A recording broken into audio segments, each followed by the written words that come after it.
여보세요? 여보세요? 네, 반갑습니다. 황명멘토입니다. 네, 안녕하세요. 네, 자, 어떤 종목인가요? 신세계 네, 21만 원에 10%예요. 21만 원에 10%예요. 네. 자, 21만 원에 10%. 이 종목은 한 번에 매수를 하신 거죠? 그 한 번에는 아니고요. 분할로 매수하셨어요? 네, 추가도 했는데 지금 또 계속 떨어지는데 이걸 더 사야 될지 어떻게 해야 될지 걱정돼요. 추가 매수에 대한 여력은 있으신 건가요? 네. 추가 매수에 대한 여력이 있으시면 차라리 5% 정도만 더 해서 네. 16만 5천 원 아래로 내려왔을 때 추가 매수를 하면 단가가 좀 떨어지겠죠. 16만 밑으로요? 16만 5천 원 아래로. 네네. 이렇게 하시는 게 저는 이제 좋을 것 같거든요. 왜냐하면 신세계가 네. 이제 이 회사가 하고 있는 사업이 알고 계시죠?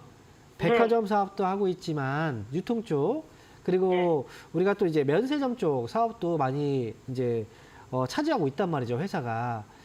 네. 그런데 가장 중요한 건 이 회사들의 공통점은 중국에 좀 약간의 영향을 좀 많이 받는 그런 경향이 좀 있어요. 경제적인 뭐 여건도 좀 그렇죠. 그리고 또 면세점 쪽은 중국의 영향을 좀 많이 받잖아요. 아무래도. 네네.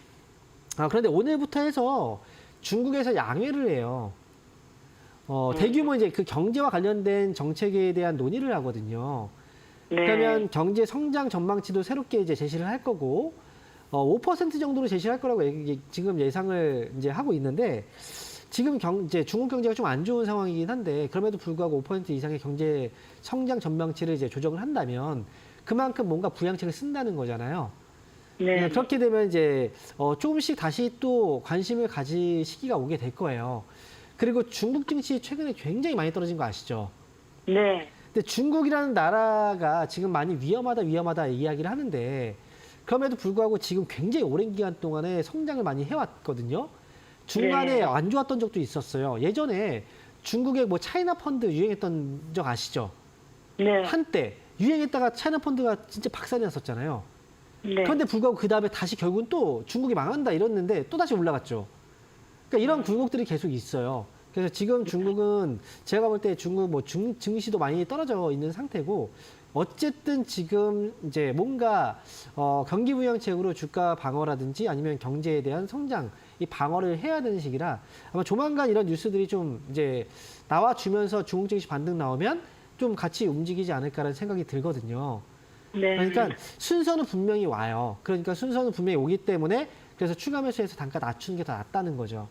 이해하셨나요?